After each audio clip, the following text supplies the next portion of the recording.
Good afternoon, friends. Welcome to the 5,414th meeting of our Rotary Club. It's so good to be back with all of you and to see you. Again, my apologies for missing last week. I got taken out with a nasty cold, but all better now, and it's great to be with all of you.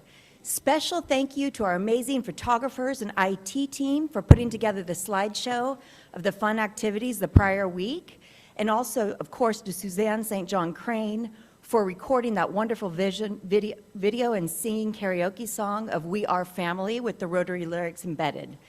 All of this is possible because of Red Badger Jason Kazarian. Thank you for committing to doing those slideshows weekly. I think they really add a lot of fun. And I see we have a full house for the table topics that were led by Pat Riley and Doug Smith of the Fun and Friendship Committee. Thank you for showing up early and joining us so we can get to know one another even better. All right, let's sing with Kai Kai.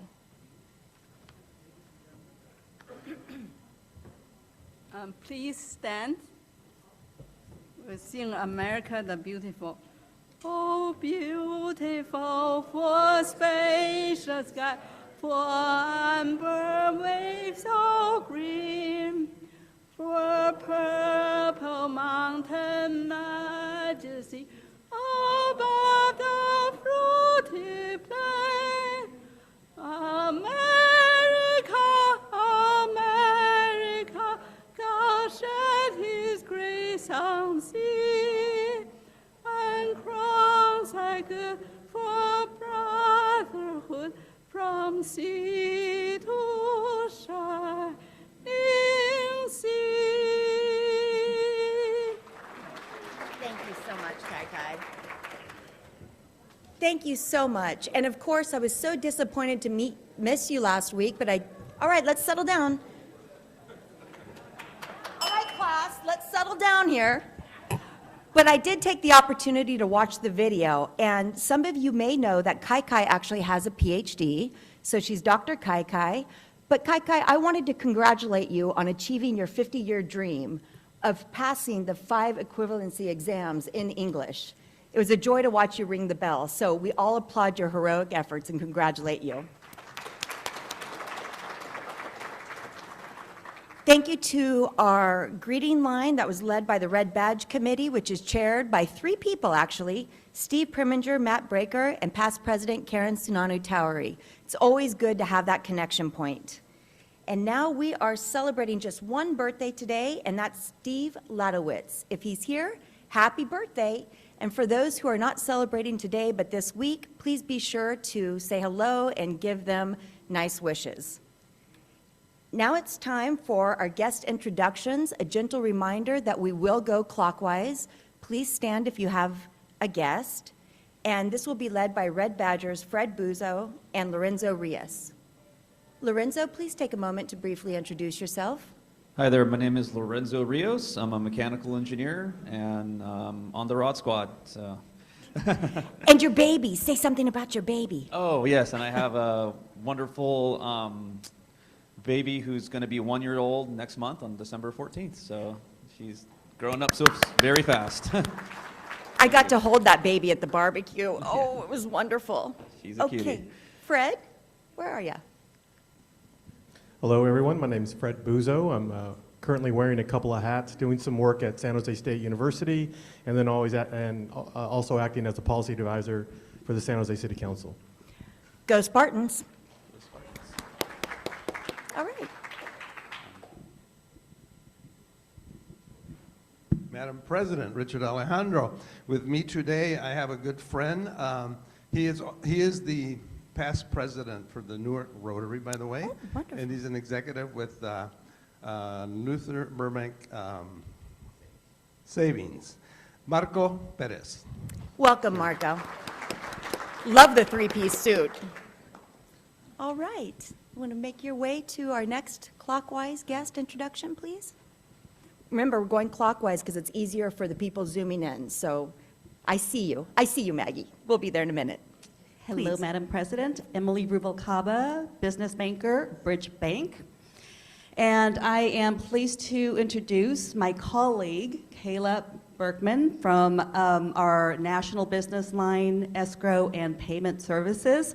She is visiting us from San Diego. Oh, welcome. Nice to meet you. And Lorenzo, right behind you. Thank you.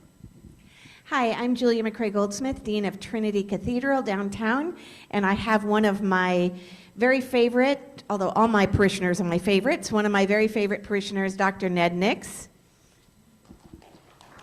Hello. Hello, Downtown Rotary.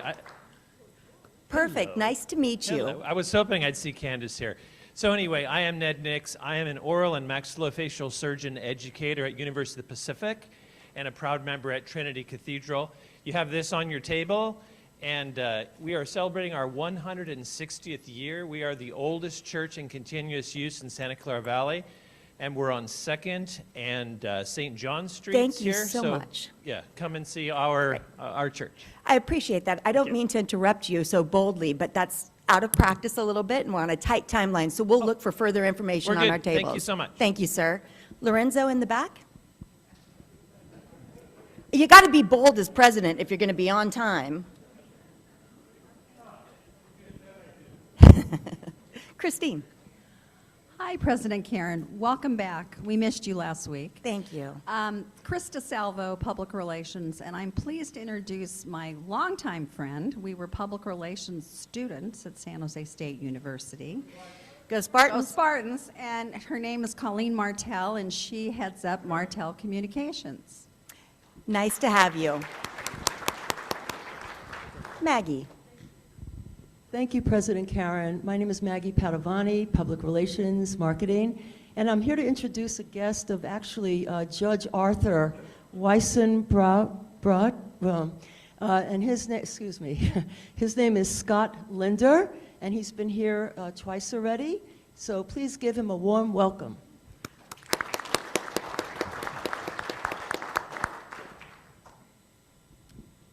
Your Royal Highness.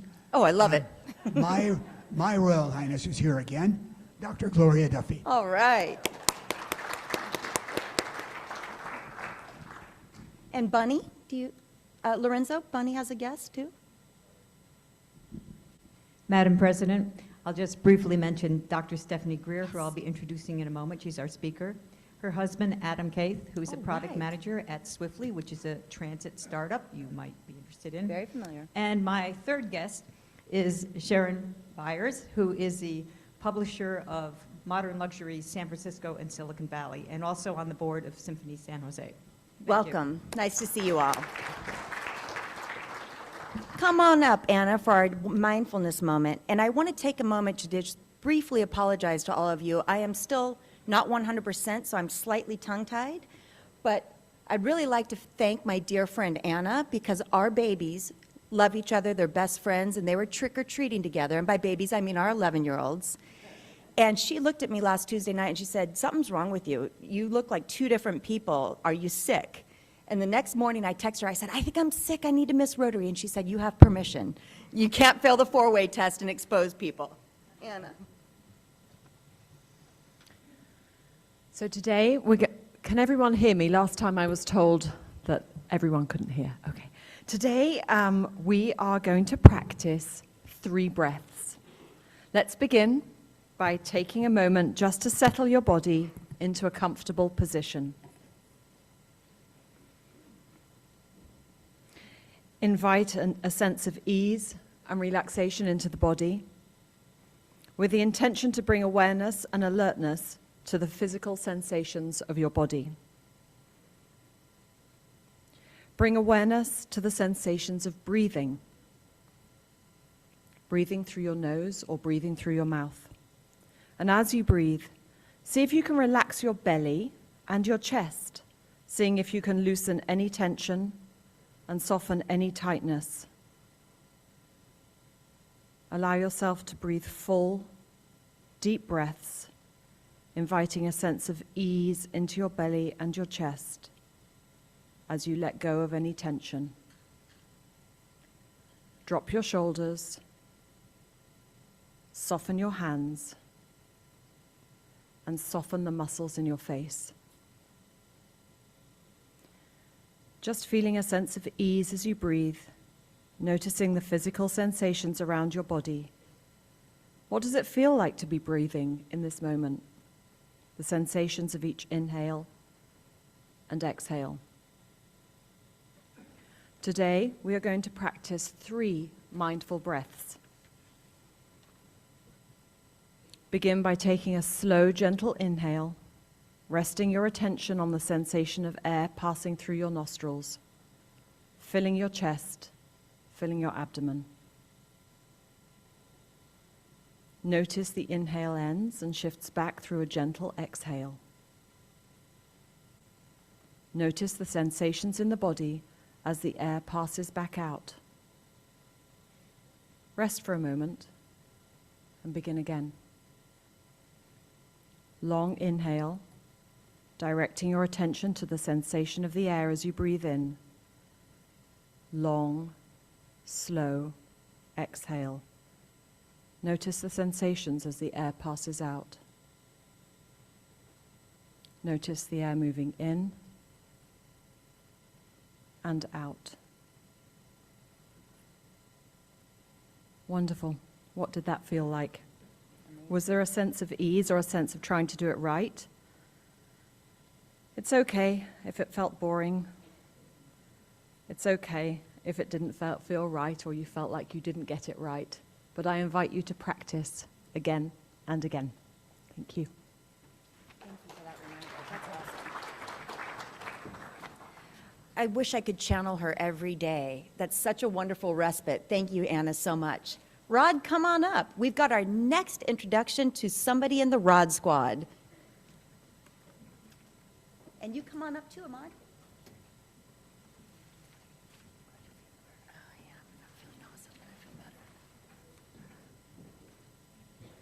It is impossible in a minute to give you the background of this giant. He's big, but he's also big in aura. So read the read the bio that's on your tables, please. We're going to have a test later. The Silicon Valley Leadership Group represents the largest 30% of the businesses in our valley. And my voice just won't work today. His members put $3 trillion into our economy last year. So you can understand why he and his predecessors have been identified as the most powerful person in our region. He's a master in pursuing diversity, equity, and inclusion, and also innovative technologies in the boardroom to the C-suite, and beyond. He began as an investment banker, ultimately managing over $15 billion in assets. He specialized in innovative transactions. He was a senior staff member for dearly parted Dianne Feinstein. He's on several boards, on commissions, and is sought after to provide testimony. Boy, it just isn't working. He's an avid sports fan, football. You can imagine football. Thanks, little boss. Oh, my. Well, that's a little better. He hiked across the glacier in Arizona, loves to barbecue.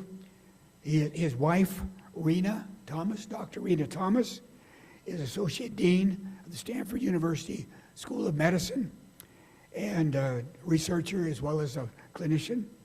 His 2 sons and a dog, and he's our very next member of Rotary. Welcome, please, Ahmed Thomas. No. I really appreciate that. So impressive. And you can say 1 minute. Thank you so much, Rod. Even with your voice not 100%, you are a tough act to follow, and I am deeply grateful for your friendship, the sponsorship, you and Gloria. It's truly an honor. And I want to say a huge thank you to Carl Guardino as well, who's been a longtime member, and Carl has been so nice to me and such an amazing leader in the Valley. So I probably only have about 40 seconds left, right? I read off speeches. This is actually trial by fire to get up here and actually think. I'm a Californian born and raised, military family. We've got a service line that goes back to the Civil War. As Rod said, a dog, 2 boys, a wonderful wife. I'm usually just known as Dr. Thomas's husband, so to be able to carve out my own identity and be known a little bit is extra special. But it is truly an honor to be part of this esteemed group. I appreciate the friendship very much, look forward to get to knowing many of you better, and truly honored to be part of your community. Thank you very much. Thank you. And we'll take a quick picture over here. Congratulations and welcome. Thank you. All right, you want to stand on this side? Want to get in the middle? Oh, me in the middle? Yeah. Okay. There we go. Do one more formal or informal? Sure. Thank you. Thank you so much. Welcome, welcome. As we all know, our members are the lifeblood of our club, and our committees are really where we do our service, so we're so happy to welcome a new member. Now, is Lisa Regal with us today? Or we have a stand-in. Okay, last minute change to talk about the holiday luncheon. Let's see you. You look great. Thank you. Hey, I'm Lisa's doppelganger today. She's not, she's a little under the weather. I'm here because the Culinary and Hospitality Committee is super excited to let you know that tickets are on sale now. I saw a bunch of you outside already clamoring around the table for the George Family Holiday Luncheon. And thank you so much to our sponsor, Bert George and the George family. I just have to say, I am so excited I got dressed early. Yay!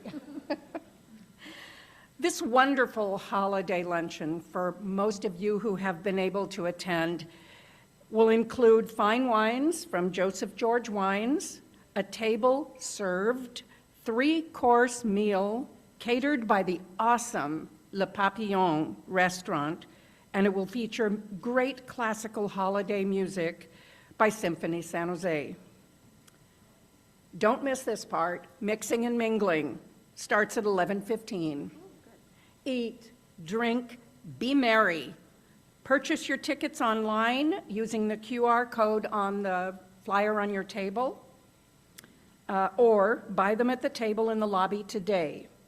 Tickets are $100 and seating is limited. You all know that. We look forward to celebrating the holidays with you, and we'd like to give a big shout out to Mike Borer, who created this amazing graphic. Thank you, Mike. Perfect. Thank you. Thank you. You sure won't want to miss it. And Ahmad, this will be your first luncheon, so to you and the Red Badgers, you're in for a real treat when you see the sweater that Tim Gill will wear. He's famous for his holiday sweaters. All right, Tricia, come join me, please. And she's bringing up Deanna Persai and David as well to give us an update on the Neurodivergent Empowerment Committee. Sure. David Neal, longtime member of Rotary, 80 years old, and the father of 2 wonderful neurodiverse grandchildren. On my 80th birthday, I decided to form a foundation, or our family trust did, to help youth who are in the autistic spectrum. And I was lucky to be able to do this through Rotary. I'm very proud to do it through Rotary, and I'm also extremely proud to work with Tricia and Deanna and Anna, actually, who helped us breathe so carefully. Thank you, Anna. And this is our introduction to our new committee. So I'd like you to welcome Tricia.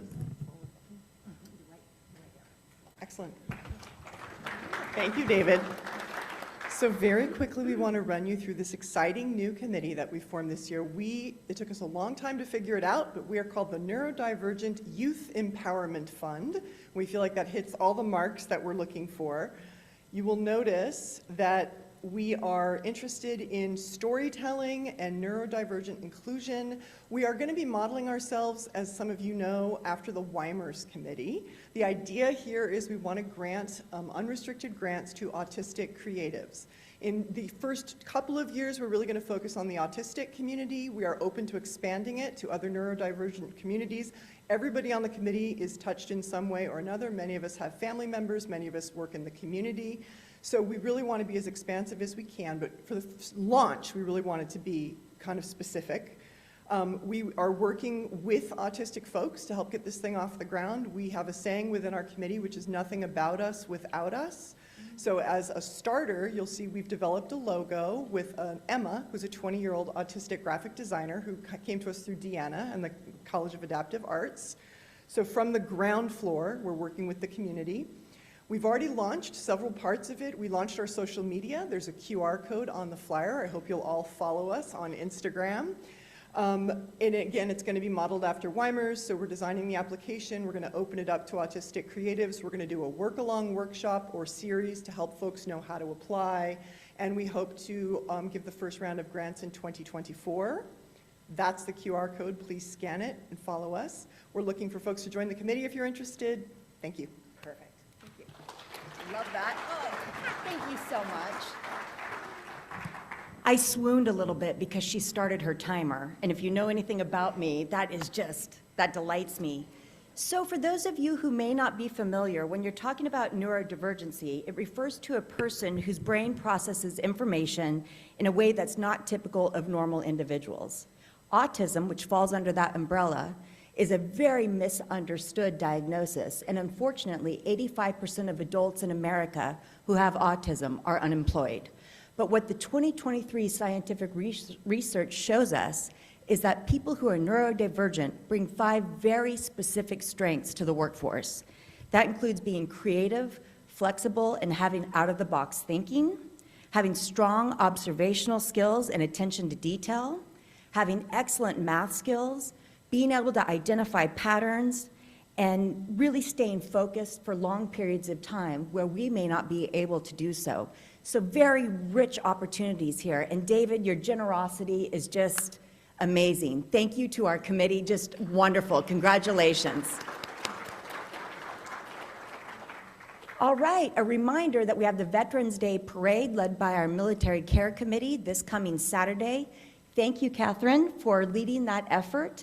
Space is limited. Please be sure to sign up in advance, and we do have a lobby table that is staffed by Catherine and other members of that committee.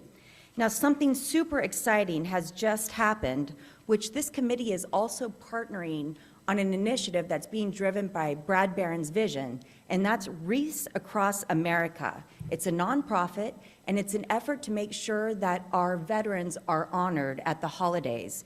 In fact, last year, Wreaths Across America volunteers placed 2.7 million wreaths at 3,700 different locations. I am so very inspired by this thought to really honor people who gave so much for us that I've dedicated $1,500 of presidential funds to help support this initiative. We need 20 volunteers to help with this effort on Saturday, December 16th. So please, please, please sign up for this family-friendly event where we can honor those who came before us. More information can be found at the lobby table. There's also a flyer with a QR code in case you'd like to become involved. But I just think that's amazing. So thank you for your efforts, just tremendous. Little reminder, if your headshot is 20 years old, probably time to update it. You too will have a chance to be photographed by our professional photography committee members, either next week, November 15th, or on the 29th. A reminder, we will not be meeting on the 22nd due to Thanksgiving. But on Monday, when we were at the Gordon House, I started flipping through the directory, and I think some people have their photos from the 70s or the 80s in there, so we're gonna really be looking to you to update those. Also, a reminder that our Fun and Friendship Committee, who's really active in making sure we have family-friendly events, is hosting a hike at Calero Park. Please sign up in advance if you wish to claim your space. It's going to be great fun. We're meeting at 11 a.m. It's going to be a gentle 5-mile hike. followed by a picnic lunch that you bring on your own, and just a time to really celebrate one another. So email Ashley Hopkins Pass to RSVP. Again, a flyer on your table. A reminder about the holiday train of lights. You may recall our district governor, Hung Wei, talking about this on September 30th. We want to do another plug for this exciting event that's really fun and full of friendship, warm hot cocoa, cookies, family friendly, a visit from Santa Claus, and seeing all the beautiful holiday lights. This is on Monday, December 4th, with the train departing from Fremont at 4:30 p.m. You can see here that there are tickets at the $45 price point and $75 price point. It's going to be great. They have 400 spots, and they're really hoping for a strong turnout. Do not ask me why it says contact your club president if you'd like to go, but that's okay. This is a flyer meant for every club in our district, and I think we have 62 clubs, and of course, we are the 9th largest club in the world. So we have a little different operating procedures, but if you want to go, please do email me. We really want to show our support for this. So it's going to be fun. Now I'd like to welcome Bunny Layden to come, and actually I missed a couple of things, Bunny, but make your way up so we can stay on time. I want to do a special shout out, because I wasn't here last week, to really thank our Rotacare Committee, which is chaired by Rose Simmons and Terry Austin, for highlighting the restaurants who so selflessly donate meals on a weekly basis to support our volunteer doctors, nurses, and staff. In fact, 2 of our Rotarians are deeply engaged in that effort, and Nicole from the Capitol Club, I saw you earlier. Thank you so much for your commitment. That's just really exciting. And David Hott from Loaves of Fishes, thank you also. Together, we make a real difference. And of course, Rotacare provides medical services for uninsured and underinsured individuals. And one of the most powerful stories I've ever heard about the work that we do is when a parent is faced with a decision to have diabetic medication or to buy diapers for their child, they're probably not going to get the medication they need. That's where we come in. We save lives, like always. And then a Rotary family update, and I'm sorry to say it's not a positive one. Our beloved Mike Fox Sr., who's been a Rotarian since 1992, passed away last weekend. He's known for uplifting the community and being a significant philanthropist in our area. There will be services for Mike on November 17th at 2 p.m. at the Santa Clara University Mission, with a reception to follow. Before we turn to Bunny to introduce our speaker, please join me in a very brief moment of silence.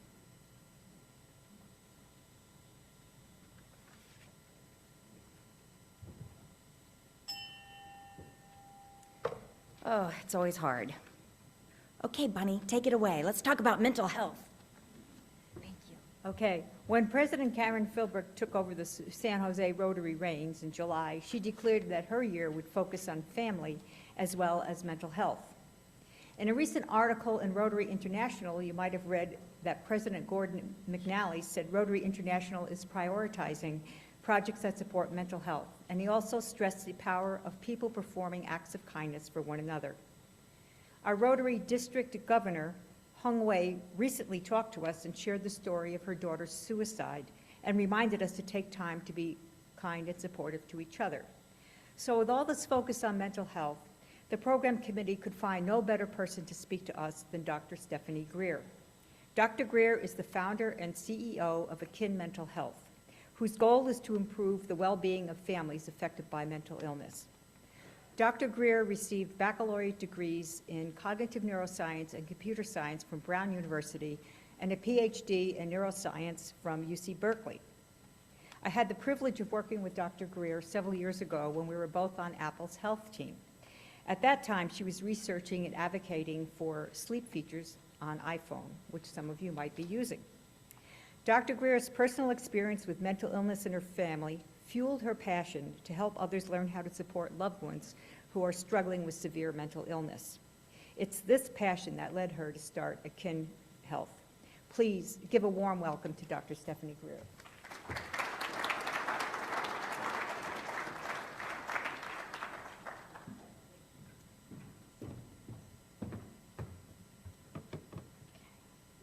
Thank you so much. I'm so excited to be here and share my story. So thank you so much for the introduction, Bunny. shares a lot about my background, and I'm here to share with you all about the remarkable impact of family on recovery and mental illness. And it seems to be right on theme for the club here. By the end of this talk, I want to leave you with 4 principles that can help families, whether that's your own family or your initiatives here at the Rotary Club. And to motivate that, I'm going to share with you in the middle about the science of family support. But for all this to make sense and for you to understand why I'm here speaking about this, I want to start with my story and my family story. So we'll start with some family photos. We've got some cute babies in here, so everybody likes that. And so this is me and my journey. So the upper right there is my mom holding me as a baby. My mom was the kind of mother who was just thrilled to have children, always wanted them, and brought a lot of joy to her family. My dad fostered a really strong sense of education and the importance of that. He sent me and my sister to all-girls school outside DC, where I grew up, and went on to have a lot of amazing educational opportunities that Bunny spoke about. Going to Brown, I moved to San Francisco. After that, my wonderful husband. And in that bottom left corner, you see that reflected picture of my mom holding my second son. And I just love that kind of mirror image. And as I tell you about this next part of the story, I want you to think about that. That's where we're headed. My mom is a wonderful grandmother, and I've been able to see her grow in that role as well. But there's a part of this story that I see that no one else sees, because there are no pictures of this time. Between about 1991 and 1998, when I was 6 years old to about 12, my mom was really battling mental illness, and she had a psychotic break when I was about 6. So she started hearing, not hearing, but receiving messages, things from the television. She believed she was on kind of missions from supernatural forces. She was in the hospital several times, and I remember her coming home so sedated that I would walk around the living room with her just to get her out of bed for a few minutes at a time. And then when I was about 9 years old, I came home, and she had attempted suicide, and I was the one to help. And this has had a tremendous impact on my life and a chaotic part of my childhood as well. But it's not a tragic story. I reminded you to keep that image of my mom as a loving grandmother. She's a retired grandmother. She worked for 20 years, and by this point in 1998, she really connected with a psychiatrist that I think listened to her in a different way and could see that the help that she had received was not helpful, and got her on a new track and helped her reconnect with our family. And to live a full life, a life that anyone should be proud to have and enjoy. And for most of my life, I never talked about this. Certainly didn't feel appropriate to talk about this, even in my neuroscience, trajectory. But as I have started talking about this and in the work that I do with the families, I've discovered that this is not a rare story at all. This is actually a story that's just hidden, and I know there'll be many people in the room that connect with this story in their own personal lives. Serious mental illness affects 14 million Americans. That's about 1 in 24, so think about kind of one person in every kindergarten class. Suicide is the second leading cause of death in young adults, 10 to 34, and it takes 11 years on average from symptoms to treatment, and you can see that in the story that I'm telling you as well. These are long journeys. Our system isn't working well, and we need a new paradigm, which I'm going to share more with you about. And that's what leads me to the science of family support and what that looks like. Oh, I'm sorry. Should I speak closer to the mic? Okay, wonderful. All right. So we're going to start with the science, and we'll start where I started with the science, which is in the brain. So as you all heard, I have a neuroscience degree. So we think about mental illness happening in the brain. And there are processes in the brain that are altered. People have vulnerabilities. But as I began to learn more about neuroscience, what I really learned was that there's more to the story. That the things in our lives, and a lot of my academic research focused on how sleep affects the brain and affects our brain chemistry, but also our relationships, our conflict, trauma, positive stress, milestones, loss. All of the rich elements of our life are also impacting our brain. And then the way that our brain is functioning, you heard a little bit about neurodivergent communities or mental illness, the way that our brain is functioning is also going to impact how we are responding and how we're able to move forward in our lives and our relationships. And this is what we call the stress vulnerability model. And we need to think about both of these things when we think about addressing mental illness. It's not enough to focus on the drugs and the chemistry. Medications are incredibly important, but they're not the whole story, and there's a lot more to it.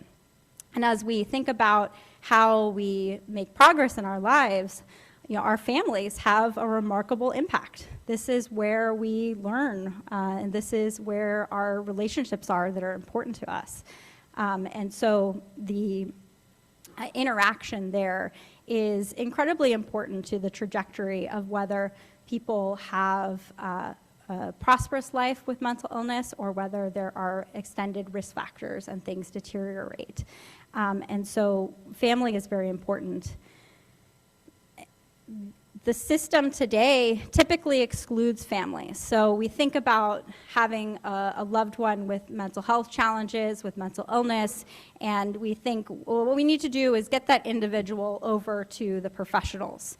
We need to kind of, they're going to send them there and we'll fix the issue and then we'll kind of come back and reemerge. We, as families, we kind of know that there's something wrong, that we could do something, but we don't know, we don't have any guidance. We can't connect to the professionals ourselves. We can't ask the questions. And the current system really locks out families, and this is the stories that I hear from the families that we work with. And there's a different way of doing this. There are different approaches that we could be using where the family is really included and everybody together makes up the team and the care team for somebody with mental health challenges.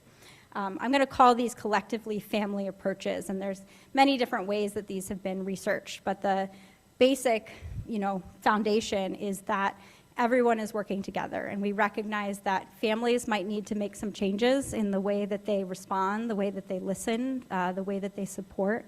The individual is going to need to make some changes. The professionals are going to need to help with the therapy of that or medication management or different things, but everybody is on the same team to work towards healing together. And when this approach is taken, the research is just so clear that there is a remarkable impact here.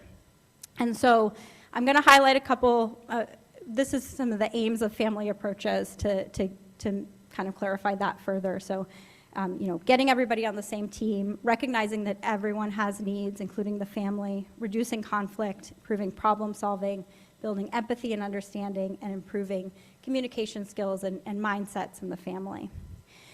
And so the research here, I'm just going to show you a couple of highlights. A true scientific talk would go into a lot more detail, but these are all early programs, and this focuses on schizophrenia because that's where the research is the deepest and in these disorders. So full family involvement in first episode psychosis disorders. This is in a UK study compared to no family involvement. There was a 90% reduction of the risk of mortality for a 10-year follow-up.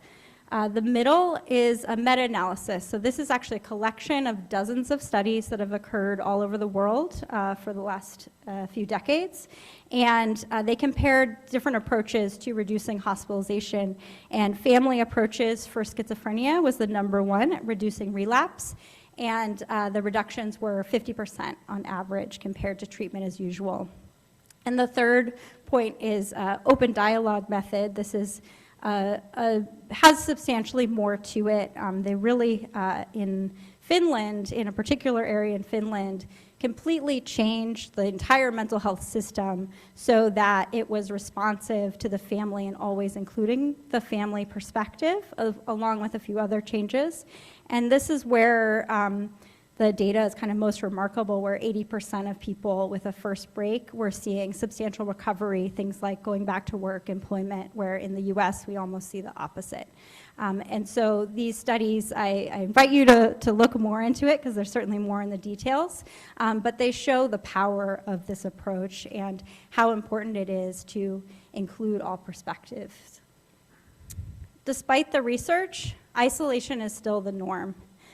So mental illness itself is isolating. The symptoms are isolating. People have psychotic experiences. That means they can't connect to the reality of other people, or depression and the hopelessness that causes isolation around that.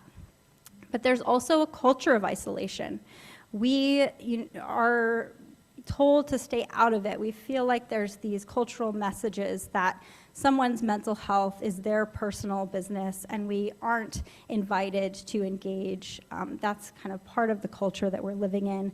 And treatment, as usual, is often designed to isolate. So whether that's the isolating response of some of the inpatient interventions, or the privacy barriers that I think are really misused in mental illness.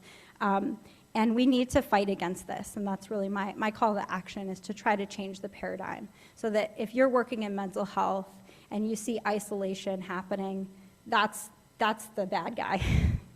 That's what we want to go after, and we want to find ways to connect to each other and to connect to each other's authentic selves. So I promised I'll leave you with 4 principles, and so we'll get to those, and hopefully you can carry these with you. These are principles that we've developed through our family program at Akin Mental Health, where we work with families on our online program. So the first is mental illness impacts the whole family. And it's really important that we recognize this. It's not one person in this dynamic, that it's really a whole system of people. And so that's why, I'm personally working to integrate this story from my childhood, this chaotic period, into my story and to share it. Our struggles do connect us. They don't have to isolate us and pull us apart. And as I've talked about this more with my mom, it's also enriched my relationship with her. And this can be a really powerful piece that we have to remember. We're all impacted, and we all have a story in this. The second principle is your response matters. So your response as a family matters. And it can matter very significantly, even biologically, as we think about a family's response. We often hear people say, well, your mom's not your therapist, or your sister's not your psychiatrist, but we also need to recognize that your therapist is not your mom, your psychiatrist is not your dad, and the responses that you get from those family members can have really powerful impacts on your mental health, your well-being, and we each, as family members, need to take responsibility for looking at how our responses are impacting other people. But also, the third principle is you matter. And I think one of the hardest things that I see working with the families in our groups is people can really lose themselves in these hard journeys. And I described a very hard journey that my family went on. And it isn't to say that the family doesn't matter, that it should take precedent over someone else. You matter as well. And we need these approaches where the family's needs are recognized, where families are invited to heal themselves and are on their own journeys as well. And the fourth principle is recovery happens in collaboration. And so that is how I think about fighting that isolation. Instead of thinking about isolation, we should be thinking about collaboration in mental health treatment, and the approaches that we take.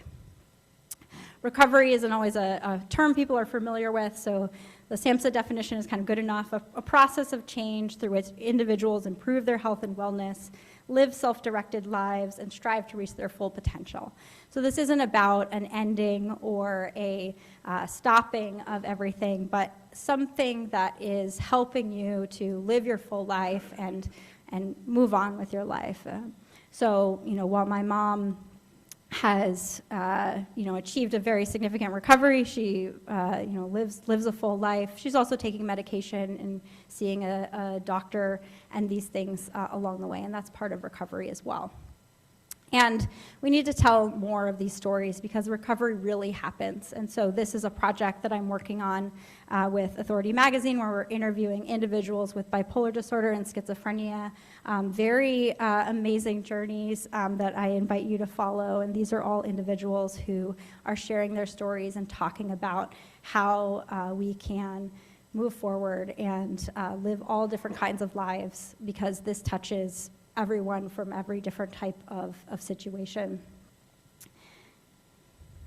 And then our family program. So what we have is an online program to help families learn the tools that they need so that they can think about their response and their approach. And I invite you to come check it out if it's interesting and connect with me about it. But really, all of the work that each of you are individually doing is going to move this forward. And so everyone is part of this collaboration. And as we see that happen, we're going to see a remarkable impact. So thank you so much.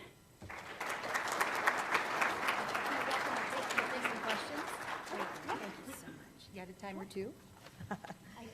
Carl, I see you. Just one moment while we get the microphones to you. Dr. Greer, thank you so much for being so transparent and sharing your story and the fine work that you're doing. I'm a psychologist by training, so I'm deeply invested in this topic. And I saw that according to the 2022 research, that 19.86% of the adult population suffers from mental illness in America. So putting it another way, 1 in 5 people. Look around this room. 1 of 5 people, one of your Rotary family members, your friends, your loved ones, is suffering from an illness we can't see. Remember to be kind, be inclusive, and be responsive. Fred, can you take them? Oh, you already got one. Carl. Yeah, Dr. Greer, I have to tell you, you blew me away. Between 1991 and 1998, what you described, my mom went, is exactly the same thing. Exactly the same thing. And I currently have a daughter who's different symptoms but similar. And my point is, though, you're talking about family, how important that is. But in both cases, yeah, don't tell me I'm crazy. Don't tell me. So could you address it? It sounded like you were talking to fellow health professionals, and we're just people. They're getting this when we know we need that. Yeah, absolutely. Thank you for sharing that, and that this story is so similar. And I will say that as I talk about this, it's just really blown me away how similar, the characteristics of this can be across people. And that's right. So if you have a mental illness, then part of it is a breakdown in your own self-awareness, right? And your kind of awareness of how you're acting socially and kind of what's going on. And in particular in psychotic disorders, there can be symptoms that interfere with your ability to recognize that you have an illness at all. The term is called anosognosia, and that often leads to people saying, I'm not crazy, I'm not sick, I don't need help. If you've heard that phrase, you might know the book that I'm referring to. And it's often the case that families are getting rejected. Right? And that's part of why these family approaches that do involve, skilled professionals working with everyone to get on the same page are critical. In the system today, families often can't, access anyway because it only goes through the person with the diagnosis. And so I think that that's part of it. And as families, we do have to kind of just recognize that that's part of the illness that we're dealing with. I think that can be one of the most powerful things, but probably take a lot longer to sit down and kind of work everything out to make progress. But absolutely, that's part of the experience and why it takes such intentional effort to bring families together. Rod. I've been involved with the issue of climate change for a while, and I'm seeing as climate change becomes more serious and less likely that we're going to be able to combat it before the time for mammals is gone on Earth. those people who are aware of that information and fighting that battle tend to be having serious mental health problems, sleeping difficulties, and addressing the crisis and so on. Have you seen that syndrome yet? And if you haven't, get ready. Actually, where I hear about that the most is in young people in particular. In teens and 20-year-olds are very kind of actively involved in some of the issues and get overwhelmed by the stress of it.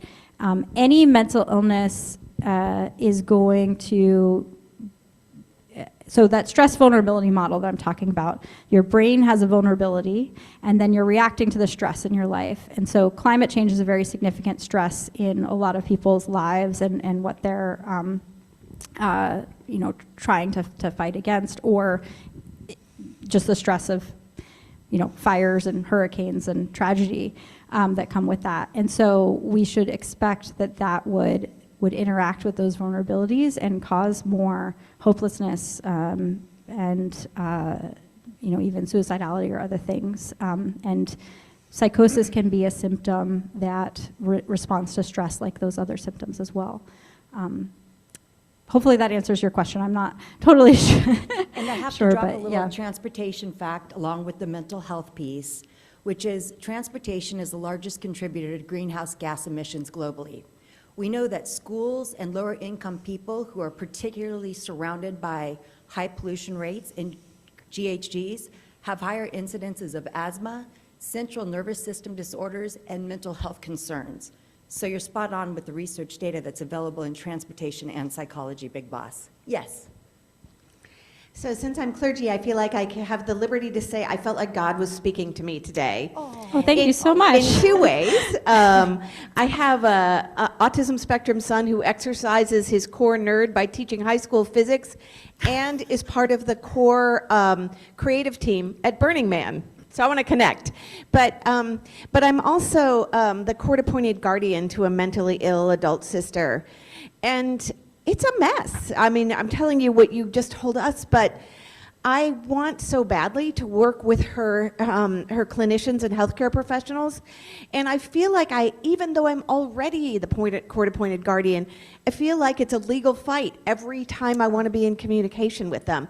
Mm-hmm. Our system's it's just not set up for this. And it's hard enough to care for an adult with mental health issues.